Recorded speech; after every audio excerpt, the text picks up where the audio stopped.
జై గురుదత్త అండి. దత్త భక్తులందరికీ కూడా జై గురుదత్త. దత్తాత్రేయులు వారు మీద గురి కుదరాలంటే చాలా అదృష్టం కలిగి ఉండాలి.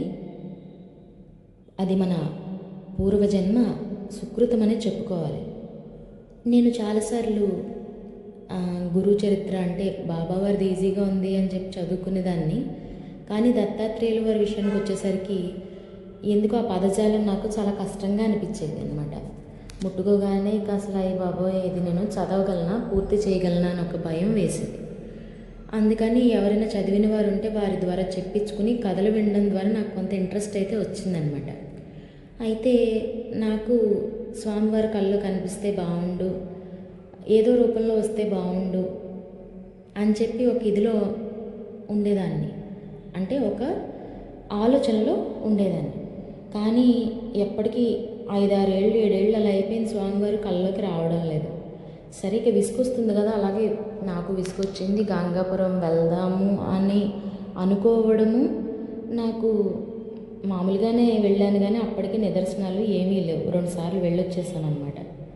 అయితే తర్వాత పిఠాపురం కూడా ఇంతే, 3-4 సార్లు వెళ్ళాము, నిదర్శనాలు ఏమీ లేవు. ఎందుకంటే నా మనసులో ఇంకా స్వామివారి కళ్ళలోకి వస్తారు అనే ఆలోచన పోయిందనమాట.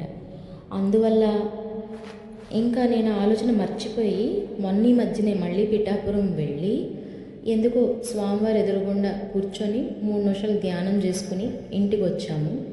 తర్వాత మళ్ళీ ఎందుకు దత్తాత్రేయుల వారి మీద కొంచెము ఆసక్తి ఆయనే పుట్టించారు స్వామివారు. ఎలాగైనా ఈసారి గురుచరిత్ర చదువుదాం కదా అని చెప్పి నేను అనుకున్నాను. గురి కుదిరేలా చేయి స్వామి అని కూడా దండం పెట్టుకుని ఇక నేను ఎక్కువ వీడియోస్ ఏవో ఒకటి దత్తాత్రేయుల స్వామి వారివి యూట్యూబ్లో చూస్తుండేదాన్ని. చాలా వీడియోస్ చూసినప్పటికీ అంత ఆసక్తిగా అనిపించలేదు. అయితే మళ్ళీ ఇంకొక వీడియో చూశాను. ఏంటి అంటే లతా బొట్ల గారని ఒక ఆవిడేం చేశారంటే మళ్ళీ స్వామివారిలో వారు కళ్ళలోకి వచ్చి మీ కష్టాలు తీరుస్తారు ఇలా ఏదో ఒక టైటిల్ కనపడడం జరిగింది. ఇప్పుడు ఇది కూడా నా భ్రమే అనుకుని ఇక నేను విసిగిపోయి నిద్రపోయాను అనమాట. ఇంకా సంగతి మర్చిపోయాను, నిద్రపోయిన తర్వాత మీరు చెప్తే నమ్మరు, నాకు స్వయంగా స్వామివారి చేతులు వచ్చి ఆయన పాదుకలు చూపించడం జరిగింది.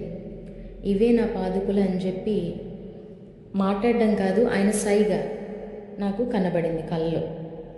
పొద్దున్న లేచాను, ఆ పాదుకలు చాలా అందంగా ఉన్నాయి. నెట్లో వెతుకుతున్నా అలాంటి పాదుకలు నాకు ఎక్కడా దొరకడం లేదనమాట.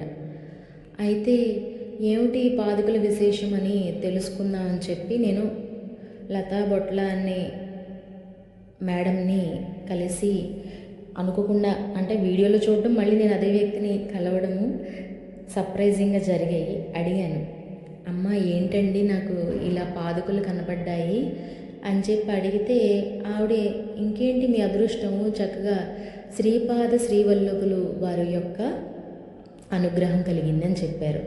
చెప్పి రెండో విషయం ఏం చెప్పారంటే పిఠాపురంలోనే కదా మరి స్వామివారి పాదుకలు ఉన్నాయి అని చెప్పి అన్నారనమాట.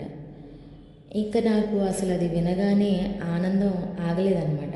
నాకు తెలియని విషయం ఆవిడ తెలియజేశారు. పిఠాపురంలో శ్రీపాదులు వారి యొక్క పాదుకలు ఉన్నాయన్న విషయం కూడా నేను ఎరగను.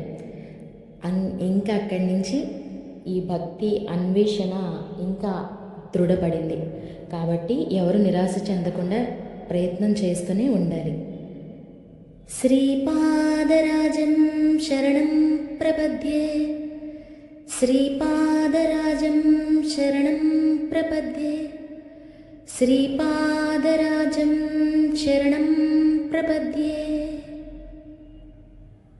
తప్పక మనం భగవంతుడి మీద విశ్వాసాన్ని ఉంచుకుంటే ఏదో రూపంలో మనకి టైం వచ్చినప్పుడు మాత్రమే కనిపిస్తారు అన్న విషయాన్ని అర్థం చేసుకోవడానికి ఇంత సమయం పట్టింది.